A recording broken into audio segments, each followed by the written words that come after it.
as you're entering the RV, this is actually where the batteries reside. To get into the batteries, flip that down, and then this kind of cracks open. It actually doesn't open up all the way, and I think the reason why is there's this screw right here that actually stops it from opening, which is very interesting, right? But that's some of that workmanship stuff that you know, I'm very curious about why they would do something like that. But anyways, there's two Group 24 batteries in here. You can see that's 1 and 2 in there. They don't last very long, and I would love to switch them to lithium, but the problem with that is that WFC controller that I showed you back there, that would also need to be changed out to enable it to actually charge lithium batteries. It's only set up for these kind of AGM batteries. But we'll close this up like that, and that's that. I would turn on the AC, and I will, just so you guys can hear how loud it is, but it gets pretty loud in here. We're going to turn the lights on, and there's just, as you come into the door here, there's a couple of light switches here, and then down here is where you would actually turn on your house batteries. So they're on right now, but I could hit that and that would turn them off. Over here is the awning light that we were talking about. So if I flip that, it's daytime, so you can't really see it, but trust me, it's on. And then we turn that off, but this is how you would bring the awning in and out. So right now we're bringing it back in, and you can see it rolling up. I think the whole process takes about 30 seconds, I believe. I didn't really time it when I put it out, but I think that's actually faster than 30 seconds, or maybe right around 30 seconds.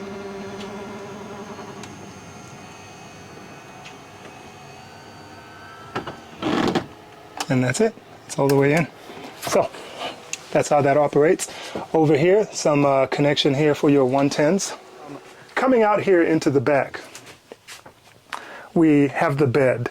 It's not a queen size bed. It's like one of those things where they say an RV queen, and I never understand exactly what that means. But I'll tell you what we have going on though. We just have queen size sheets over here, and that's what we use for the bed. And the dimensions itself at its widest are 54 inches, you know, from end to end, but it actually gets a little bit narrow over here, and that is 45 inches. And then from top to bottom, that's about 78 inches. So try to find sheets for that. These are queen size sheets that we just use on it, and they seem to work just fine. How does it look when a full-grown adult is sitting in it? I'm about 6'1", and I have more than enough room, right? I can lay like this, I can lay across. I wouldn't be able, of course, or diagonal, I wouldn't be able to lay this way. And then if I wanted to sit up and read a book, I can do that, but there is this, as you see, I just hit my head on this thing, which is unfortunate. It's nice storage for when you're sleeping. You can kind of put your phone up here, and there's actually some USB chargers, the 12-volt USB chargers over here, and actually some 110 over here. So it's technically cool to have this here where you can kind of put devices, but if you're sitting in here like this, it's kind of awkward, right? You'd have to put a couple of pillows, and then you would be able to sit. And there's some reading lights over here if you're a reader. All right, and then there's a TV over there. It's a smaller screen. There's actually two TVs in this unit. This one's a little bit smaller, and we can measure it for you. And the way they measure TVs, like it or not, is diagonal. So we'll go, this is a 24-inch TV basically. All right, over here is a window, which also has an emergency exit. So if you ever get locked in here or you need to escape or whatever reason, you can just pull this latch right here, and that's how you get out. All right, pull red handle and push window out. All right, and then this here just kind of slides open. And over here, everybody makes a big deal out of it, but they're called MCD blinds, and it's supposed to be the real deal. So that's what we got here, and they're pretty cool. Keeps it dark, but it does let out light from the side here. So if you're one of those people that needs blackout, it's not blackout. All right. It does go up soft though, so that's pretty cool. All right. And what do we have here? So we got a light, actually. Maybe I should have turned it on while I was filming this whole time and you guys would have actually been able to see me. I don't know how dark this is coming out, you know, for reasons unknown to me. And then over here there's a fan. One thing they really cheaped out on is that they didn't make these fantastic fans or anything like that. It's not, I mean, you're gonna manually open it, and if it rains and you got this open, it's not gonna automatically close. So that's also another little cheap point there. All right. So, climbing down. Out here, if you're looking down here, this is your WFCO power system here that controls everything. Your 110 outlets over here, and then your 12-volt appliances over here. This is where you would change the fuses. If you tripped a breaker, this is where you would come and just turn it off or flick it back on. All right, it's supposed to make noises whenever you've got a fuse out or a fault in here, so that's cool. And then it also lights up in here. And looking over here is where the magic happens. I'm in the bathroom, again, 6'1", about 190 pounds. And this is how much room I have in here. So it's not a small bathroom. I don't feel like it's a small bathroom. This is the toilet seat right here. I can sit here. I can, you know, the toilet paper is right here. Everything is real close. I don't really touch my knees against the walls. So this is a comfortable situation. I got good shoulder room, and so that's perfect. Up here, some places to hang some towels, some vents, which is very nice that they've got that, so you can have heat actually come in here in case you were camping in the wintertime. In here, they actually have what I feel like they should have in every single room here. They actually have an electric fan. So, and it's actually pretty quiet because I feel like I can still talk even though that's on. So that's cool. So it will go one direction though. So I feel like it's blowing down. It's not sucking up. That's another cool thing about the fantastic fans is that you can go extract or you can go pull air in. So that doesn't do that. So cheaped out. In the bathroom, nice sink. All right. Hot water, cold water. 110 outlet right here by the sink. You know, doesn't seem dangerous at all, but I guess you can shave. You got your mirror situation here, and then you got the shower, and I'm gonna jump in. So this is what it looks like at my height and weight. All right, so 6 foot, about 190 pounds, and I've got more than enough room. They've got a pretty cool door though, which is probably one of the coolest thing about this unit here is this door. I'm gonna close it. All right, I still feel like I got tons of room in here, but this door is supposed to have, if you read the label over here, it's supposed to actually have some different features that allow you to, or it stops it from molding, or it's self-drying basically. So when you close the door, or when you open the door like so, it kind of has a system in here that kind of squeegees the door as it's closing, so it kind of dries it, right? At least that's a supposed technology behind it. Everything else in here, the shower head, really cheap. They really cheaped out on this. I mean, it's not a very good shower head the times we've used it to shower in here, but nice mixer there, hot and cold. But this whole thing is just, this is just a little bit cheaper. They must have spent all the money on the door, and by the time that was done, it was like, well, we're out of money. Light over here, a little W where you can hang up a hand towel or a face towel, nice sized mirror, and a light. Onto the kitchen. So, this is the kitchen area. Nice kitchen, not too bad. I think it's a fair size for a vehicle this big. It's about 45 inches and about 26.5 inches deep. The sink is 10 3/4 by 13 inches. And how deep is it? 5 inches deep. So you could wash some things in there. The faucet here comes in and out, which is kind of cool. So if you had to clean up, you can do that.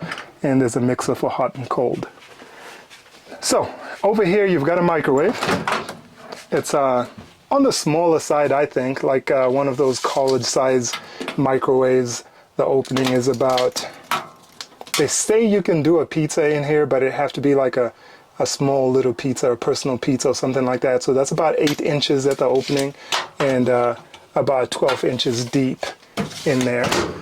But that's cool that they have that. You also have your range hood over here with an extractor fan, which is important when you're cooking so it doesn't get all cookie in here. You've got a light. That's nice. 3 burner stove. And down here, a little oven. So you won't be able to do a turkey for Thanksgiving in here because it's just not that big, but it's about 16 inch, well, no, it's about 15 and a half inches opening, well, length, and 10 and a quarter inches height, and the depth is 15 and a half. So no turkeys in here, but maybe some fries or small little items like that. Once you cook all that stuff up, sit by your table over here. Nice big table, I think. So this is one person, this is maybe another 2, that's another person over there. So you could fit 6 people here maybe, you know, maybe 8 if you guys all love each other a whole lot. But a good sized table, I think. 2 people will definitely fit here. 4 people, easy enough. You can play cards here, and I like that about it. Over here, it's got the same blind. MCD. I feel like I have to highlight that because somebody made a big deal out of it. And then that's how that closes. So that actually, I like the action of it going back up. I think that feels really good. But that's this dining area over here. Another cool thing about this area right here, the dinette, is that it's got seatbelt locations for 3 people. So a person can sit here, there, and there's actually seatbelts. So I'm assuming you could sit back here whilst driving down the highway. So that's also pretty cool. The only thing that's left, well, for this video anyways, is up here. So this pulls off and turns this area into a bed, kind of like so. It's high enough, I think, that I can't jump up and go up there, but I could climb over here and go up here. It's pretty big, I think. There's a fair amount of room here. 2 people, 2 adults could sleep up here. Trying to remember right now what the weight capacity is, but I think it's enough for 2 adults. But honestly, this is like maybe the size of a twin size bed. My camera person is going to throw me my tape measure so that I can actually measure it out for you guys. This may actually be longer than the bed over there. So this is 96 inches length. That's 8 feet basically. And the width is 5 feet, so 60 inches. So that's actually pretty big. So yeah, I can relax up here. I don't feel like I'm cramped. I actually like it up here, as a matter of fact. I should sleep up here more often. There's a TV screen right here, bigger than the one in the bedroom. So this one here is, again, we'll measure diagonally, 32 inches. So 32-inch TV. And this TV is cool because it actually has a little system right here where you loosen that and you can flip this TV out so you could watch it from the dining room table that we have over there. While I'm still up here, I'll show you this ladder. All right. And this is how civilized people get back or get up and down from here, and that just hooks up right here, and that's how you would get up and down. All right, so still a fan up here, but as usual, they cheaped out. Well, they cheaped out on this fan as well because it's not electric, so you kind of have to open it, and if you open it, you got to be careful to shut it, otherwise the rain would come in, right? Over here, I've seen some RVs that actually have a window here, and I think that's kind of cool because it'd be nice to have some kind of visibility outside of this window. I think it's a waste of space, right? You could put a nice big window over here, but I'm sure, of course, that costs money. And then They didn't go all the way cheap though. They did throw a little window here so you can still see the outside, which I think is important when you're out, you know, camping or glamping. I think you're more in touch with your surroundings, and I think it feels better having a window so that you are more in touch with your surroundings, kind of like you're legit camping, right? So we're gonna come down from here. Oh, this is cool. I forgot to talk about this, but it's got ducted heat and AC, and that is pretty cool right there. So it runs throughout the whole building or throughout the whole RV here. You can see vents. We saw one in the bathroom earlier on, and they all just kind of run down that way. All right. So I'm going to come down front ways, and I survived. So take the slider back off, and we'll throw it up there. And that, I think, I'm sure I'm missing some things over here. For example, this is the unit that controls the AC unit. It keeps kicking out the breaker in my house, as a matter of fact. Whenever I plug it in, if I turn the AC too low, it's kicking that off. So that's why the AC is not on right now. So something to keep in mind when it's doing that. Over here, more controls. We actually have some very interesting situation of how they label this: empty, 1/3, 2/3 full. You know, I find that very interesting. But you can check your gas tank. It's at 1/3. The battery is at 2/3. I just charged it today because it was actually dead, so I'm surprised it's gone from full to 2/3 already. Oh, now it's full. Okay, so obviously a little finicky. Fresh water, 1/3.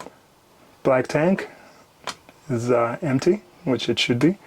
And the gray has 1/3 because I was running the water earlier on, so that makes sense.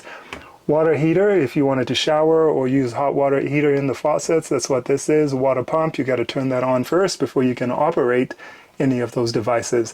And then the generator, of course, you push that and hold it, and you'll kind of hear it crank. You kind of hold it down until it starts. We'll try it out right now, actually, just because we can.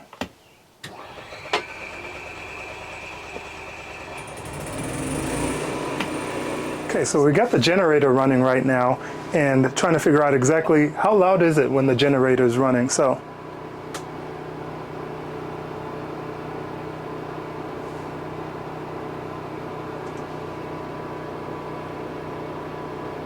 that's about 52 dBAs with the generator running. So not too loud. It's not intrusive. Well, you can hear it, and I prefer not to hear things like that when I'm camping, but it's not loud, not crazy loud anyway, I should say that, just from listening to it. So that's that. So what else do we have over here? So if we're looking at this, we got the inverter control. So you would turn that to use all your 110 whenever you've got, you're not on shore power, which we're not right now because we're running the generator. And then over here is heaters for your holding tanks so they don't freeze in case you're camping in slightly colder temperatures. Over here, this turns on your AC and your furnace. Of course, right now we're in AC mode, and then you can switch it to furnace. You see that changes. Then you can change the temperature up and down, and then you can go to fan, and then you can increase the fan speed over there, or that's on AC, and you can do the same thing with a plus minus to change the temperature, or a fan to increase the fan output. All right. So over here is the fridge. Not too big, not too small. I think it's fairly large for an RV, right? It's about, let's see, 19 inches at the opening and 14 inches deep. So fair size refrigerator, and this is what it kind of looks like. This is a standard kind of setup here, some little bottles. This is a can of Red Bull, so that kind of gives you an idea of how big that is. And it's got a separate freezer, which is up here. All right. And the freezer section is about 16 inches, and this here is 33 inches, right? And up here is this is how you control the fridge. You can go to mode, you can have it on electrical, propane, or you can have it automatic and it'll detect which one it'll select. Right now it's likely selecting propane, but the propane is off, so we're gonna just turn that off. Well, no, it's off. You know it has a fault when this light is not green and it's red. And then over here, of course, you've got your temperature settings. You can go all the way up to 5 or 1, and that's how you control that. There's a smoke detector up there. There's a carbon monoxide detector or gas detector down there at the very bottom. And that about does everything here in the back. And, you know, none of these American RVs are really made very well, but as far as that goes, I think this is fairly decent. The fixtures are not, it's not too bad. I'm not going to say it's solid, but it actually feels good compared to other RVs that I've been in. And there's still certain things that you look at and you wonder, you know, was nobody paying attention here? But overall, I think it's done fairly decent. How long it would last? Totally different subject. There's things like down here, for example, right, where you look at, you know, these switches. This has been like this since I got it. You know, the screws are basically just stripped. You can't just screw it back in, right? It's just kind of stuck out like that. And a couple of odds and ends here and there where you view things like that and wonder what, you know, what that's all about. All right, but that concludes the house portion of this, and we're going to move on to the front and kind of take a look at things out there and see what that looks like.